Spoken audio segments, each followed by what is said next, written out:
Afternoon.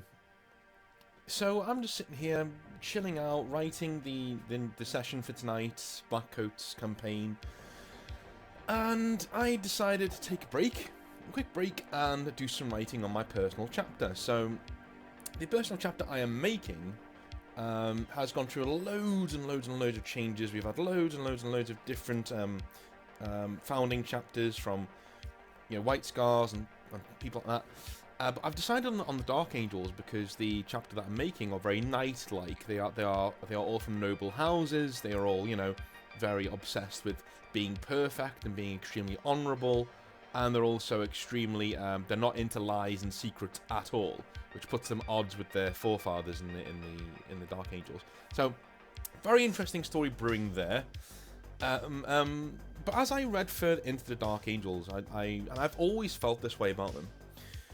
I've always felt that the Dark Angels have the propensity to be the coolest Space Marine chapter. Legion and chapter. They really do. These are knights. These are swordsmen. Okay, these are people who are from an absolute feudal world. These are people who, for me, are the perfect representation of what a 40k Space Marine probably should look like. But I have a few big problems with the lore, and I have a few big problems with the way it's been treated. Because as a writer, I come across this quite a lot, where laziness seems to creep into some writing. So one thing I wanted to show you was the Lexicanum article. Sorry, 1 second. I think I'm on the... Yeah, I am. It's got to go back. The Lexicanum article, which is this. So this is basically the lore of the Dark Angels. I don't like... it seems to me the Dark Angels have been left in the doldrums for quite a long time in terms of lore. They were one of the... whilst they were one of the original Space Marine chapters to actually get any lore whatsoever, much like the Grey Knights and other people like that, they were left on the back burner for decades, for a long time. And not a lot of people knew a lot about them. We knew some of the things about the Fallen and things like that, but we didn't know anything else beyond that. The one main issue I have with the way that this chapter has been handled over the past 10-15 years is it's lazy. Quite simply, I think a huge opportunity has been missed with the Dark Angels to be one of, if not the coolest, Space Marine chapters out there in terms of lore. They're actually quite unlikable. In general, they are quite unlikable as Space Marines. That they come across in the Horus Heresy as petulant children that because they're not afforded the same merits as they used to be, because other legions have basically taken their place. They just start being really, really petulant and start throwing themselves into battles that they can't possibly win, And only when Lionel Johnson comes back do they get back on the track of actually not being a bunch of little wily bitches. Here's my problem. Number one, the lore in the Horus Heresy. The Dark Angels don't really do anything. Now, the reason for that is because they're not at the Siege of Terror. And with them not being at the Siege of Terror, Games Workshop have had a real issue and trouble with keeping big loyalist legions away from the Siege of Terror.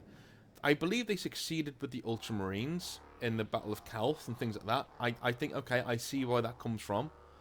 I still think the Ultramarines could have gotten there, but, the Runestorm be damned, right? I think they could have gotten there, but that's just for me. The Dark Angels are really a legion that has been... they've struggled to find a way to keep them out of the fight, and every single time they do... How do I put this? The problems that they're confronted with aren't really problems that are keeping them from the Siege of Terror, right? It seems to me that the Dark Angels in the Horus Heresy books, and I've read all of them up until now, it seems to me that they're being kept out of the fight as a writer's convenience, because they can't be there, because the lore says they can't be there. Now this is one of the problems I had with the Horus Heresy books in general, is that I think if you're going to write the Horus Heresy books, you should have free reign to change the lore in things like this. So feel free to have the Night Lords at the Siege of Terror in force. Feel free to have the Emperor's Children at the Siege of Terror in force and not be a bunch of stark raving lunatics to make the traitors stronger, and then bring in the Dark Angels, who at this point are only half strength anyway, and have them there, so they're not just sitting there doing nothing. when you look at Primarchs like Sanguinius and Rogel Dawn, and people like that, and then you look at the Lion. Yes, I know the Lion is very secretive, and yes, I know he's very arrogant, but at the end of the day, they're not very interesting. We've seen that with Jakatai Khan, right? He became interesting because he had the Siege of Terror there to back him up. He had the Siege of Terror there to show some development in his character and who he was and how he fought and what he did and what he said. We don't really get very much of that with the Lion. We just don't. Like, even when we're seeing things from not his point of view, but almost his point of view in the books, we still know very little about him. We can't get inside of his head. We don't know what he's thinking, what he wants. And I think that's something because the Games Workshop are married to this point that the Dark Angels are very secretive because of the Fallen, which is great. Okay, cool. But that doesn't mean they always had to be secretive. You know, that's one thing that really bugs me about it. It doesn't mean they always had to be secretive. It doesn't mean you have to go back and make Lionel Johnson secretive. Wouldn't it be really tragic if he wasn't secretive? If he was this big, loud, bombastic guy, but he really deep down had a lot of issues in terms of self-fulfillment and, you know, self-consciousness because his legion's fallen behind everyone else, you know, that sort of a thing, rather than just having this be this secretive, arrogant arsehole, which is basically what all the Dark Angels are throughout history, you know. I'm very well aware that the Dark Angel will take after their father, but what I'm saying is that it will be very interesting to do it in a different way. So, moving on to my main bugbear with the Dark Angels, and that is the betrayal at Caliban. The betrayal at Caliban is basically the Siege of Terror 2.0. It's the Siege of Terror, but smaller, and less impactful, and less important. How do you expect someone to get into the lore of Dark Angels if you literally give them the same thing again, but less important and less meaningful? Right? Okay, there's one continuity. I've never liked that. I've always looked at the betrayal at Caliban, of Luther's betrayal, as being extremely lazy writing on Games Workshop's part. That's just hand-waved away, you know? It's hand-waved away. And he's locked away in the rock screaming all the time. Okay, fine, that's pretty cool. But there were other ways we could have done this.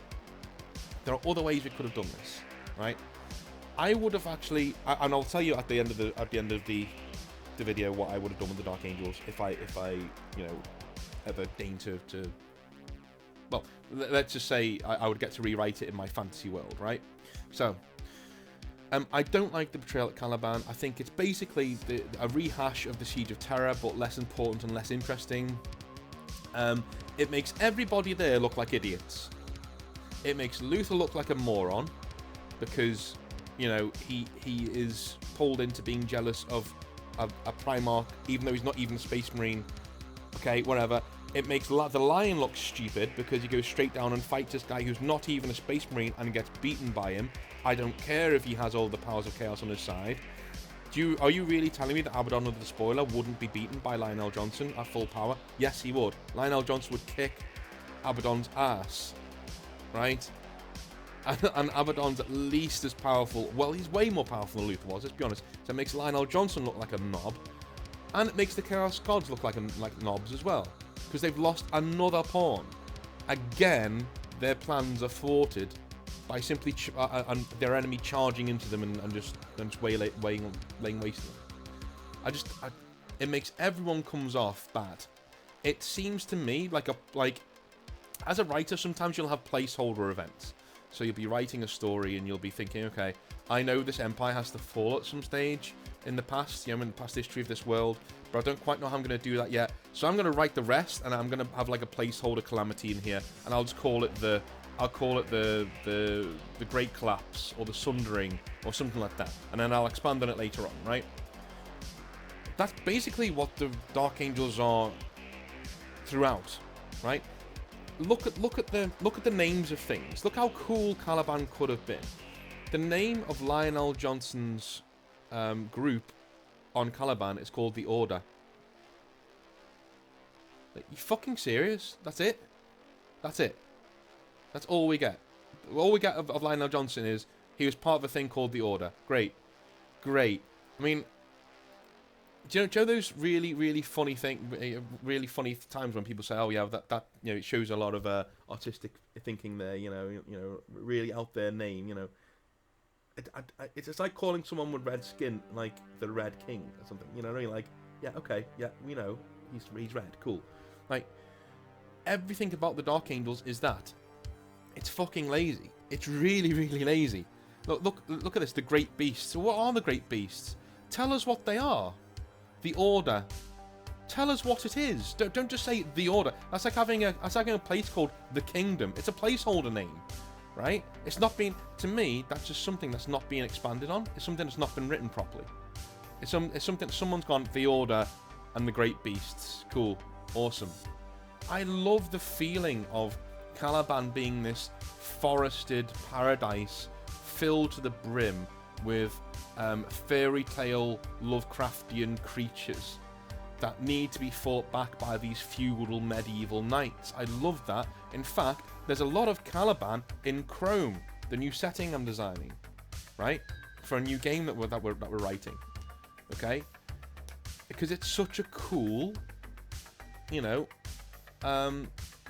it's such a cool setting. It really is. But then it's boiled down to its basest part because they want to rush that part of the story to get to where the lion is, you know, part of the space means blah, blah. So it's just called the Order, and they're just called the Great Beast. The only one that gets a name is the Calibanite Lion, which is pretty cool, you know? Pretty cool. But I don't understand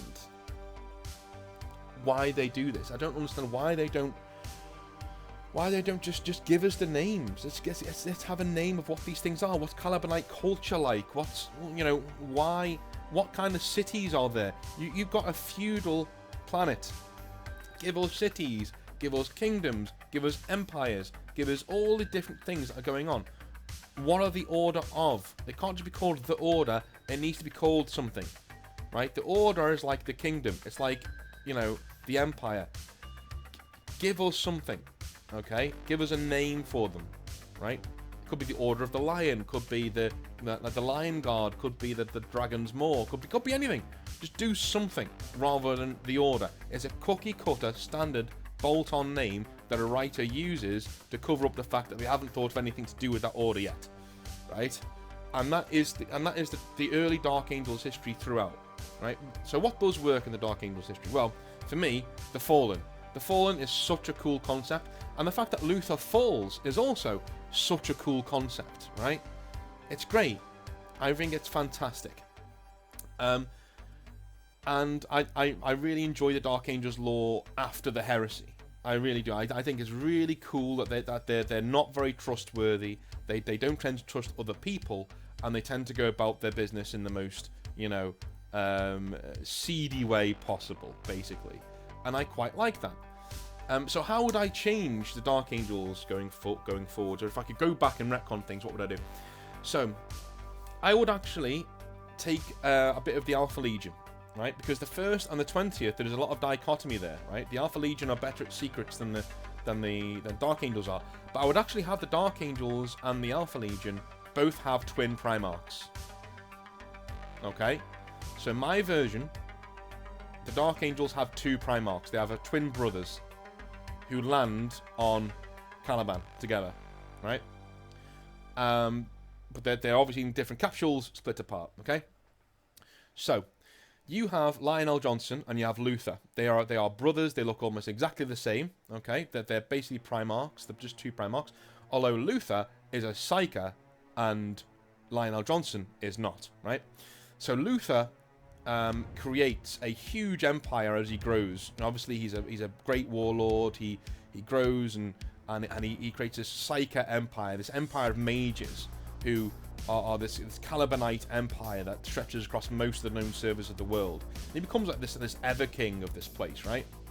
He's just this awesome king level dude, right? Whereas Lionel Johnson is more of a wandering warrior. He's more like a Conan. He's more like a knight errant, and he creates something called, let's call it, you know, the Order of the Lion, right? I know, shocking. I've used a placeholder name. That name will change as I wrote more about the Legion, obviously. But the placeholder name, we're not going to keep it though, is the Order of the Lion, right? And he starts beating back the beasts that incorporate the rest of the world, the Great Chaos Beasts. So these are These are magical creatures like chimera, like werewolves and actual vampires and all these other fantastical things that should be in a feudal setting. And he starts beating them back. And he actually finds rather advanced technology buried beneath the surface of the earth, and that he then reverse engineers into having his warriors. So his warriors now have things like, power swords and power armor, and they're basically the order that we find in the actual Dark Angels lore, and they start riding around getting rid of all these beasts. Cool, awesome. So he creates a little kingdom of his own, right, does Lionel Johnson, and the kingdom and this empire go to war. Basically, this huge world war kicks off. With the empire is much more powerful than this kingdom is, but Lionel Johnson ends up winning that war. Right, he ends up winning that war only when, because he's never seen his brother before, when they see each other, they know instantly, holy shit, because they're twins.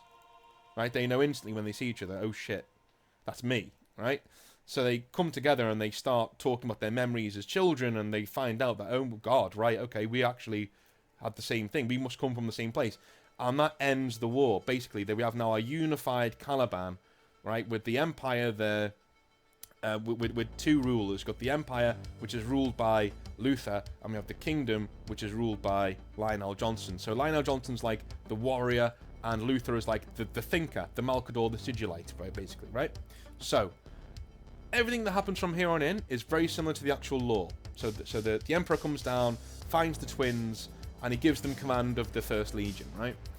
Lionel Johnson is the one who goes off planet, because he's like, well, I'm the warrior here, maybe I should do this bit, and you stay here and make sure that this legion has recruits, and you can rule over Caliban, right? Cool, awesome. So Lionel Johnson goes off, and he has tons of fun, and he does lots of conquering, and he's and his personality is very Conan. It's very outgoing. He's liked by a lot of his brothers. He's adored by the people. He's a knight. He's a shining virtue of the feudal ideal of what a knight should be, right? Even, he gets the respect of a lot of other Primarchs, even like people like Lemon Russ, who says, like he does in the actual lore, he is a knight indeed. That is what a knight should look like, right? He's a bit arrogant, yes, but he's also, he's not very secretive. He's not secretive at all. He's very open, he's very honest, and blah, blah, but his sons were quite secretive, right? So they are very esoteric. They are very... they are living in the gaze of the Eye of Terror. So these are knights that have been always quite what's the word? Superstitious, right? Because that's what Calibanites are like. That's just part of their culture. The Lion isn't really like that, but his warriors are, and he's fine with that. His sons are, and he's fine with that. So back on Caliban, Luther is ruling quite well. All right, he's doing very, very well. But Chaos cultists are starting to appear in Caliban, and they're starting to whisper into his ear, and the poison is starting to seep into his soul. He's been left here on his own, and he was the great emperor once of this place. Now he knows that there's an empire in the stars that's much bigger than his own, and it's one that, he says, well, I've conquered one world, whilst the Lion gets to conquer hundreds and thousands. Why am I left here, And eventually, Malcador actually comes to him, and he's... I would want to write a short story where Malcador comes to Luther, and he realizes just how powerful Luther is as a psyker. He's not quite Emperor level, but he's actually more powerful than Magnus. Right? This is a guy who can warp reality. This is an extremely powerful psyker. So he goes back to the Emperor and says, hey, actually, you may be able to use this guy on the Golden Throne rather than Magnus, right? You may be able, you've got two options here. That's part of that story. But he also warns the Emperor that there's something rotten at the core of Luther. There's something missing there. I'm not sure what it is, but it needs filling, or he's gonna snap, right? And so we fast forward to the Horus Heresy, fast forward to all that stuff going on, and of course Lionel Johnson comes home, right? And the two brothers fight, and they fight during the Horus Heresy. They don't fight after the Horus Heresy, so it's not an afterthought. The main conflict of the Dark Angels, and the reason why they're not involved in the heresy, is because Luther is fighting Lionel Johnson. Lionel Johnson goes home to prepare for his campaign against Horus, and Luther turns on him. And this huge war that lasts for 5 or 6 years goes on over the Caliban system that eventually destroys Caliban. And Luther actually takes down Lionel Johnson with a psychic attack. Now it's more believable, though. You believe that this Luther could actually beat Lionel Johnson, especially when he's powered by the gods of chaos, right? So he does. He beats Lionel Johnson. Lionel Johnson is near death. And that's when we have the moment of Luther relinquishing his control of the powers that Chaos gave him, right? Which basically means that he dies, because he's taken grievous wounds as well. So he falls to the ground, almost dead. He's mortally wounded. And Chaos energy had infused Caliban to such an extent that Luther's hold on it was kind of like a keystone. And as soon as that's released, the world breaks apart, right? And now we have the Lord just as it is, with Luther chained and crippled mentally at the center of the rock, along with Lionel Johnson. And the Dark Angels are obsessed, because questions are always asked: where were you when Terra fell? Where were you when Terra fell? Or when Terra was about to fall? And they don't have an answer. They say, oh, we were out there, blah, blah, we were doing this, we were doing that, we were fighting the, So all of these stories about the Dark Angels fighting the Night Lords and all this other stuff, that's just stories, right? That's just stories that they tell. But that's not true. The truth is that the two Primarch twins were fighting each other because one of them, and the entire half of the Legion, turned traitor, right? And that is what and so now we have the Unforgiven out there, chasing the Fallen, and that's where I would leave the Dark Angels lore. So that's how I would change it. We don't have a rehash of the Horus Heresy of the Siege of Terra. We don't have lazy stopgap writing in there. We're not leaning too heavily on historical stuff, and also something that I don't like Games Workshop doing, right? The Dark Angels have their own culture. They have their own deep-seated flaws, right? And you have a reasonable... There are no conveniences here. Everything makes sense, right?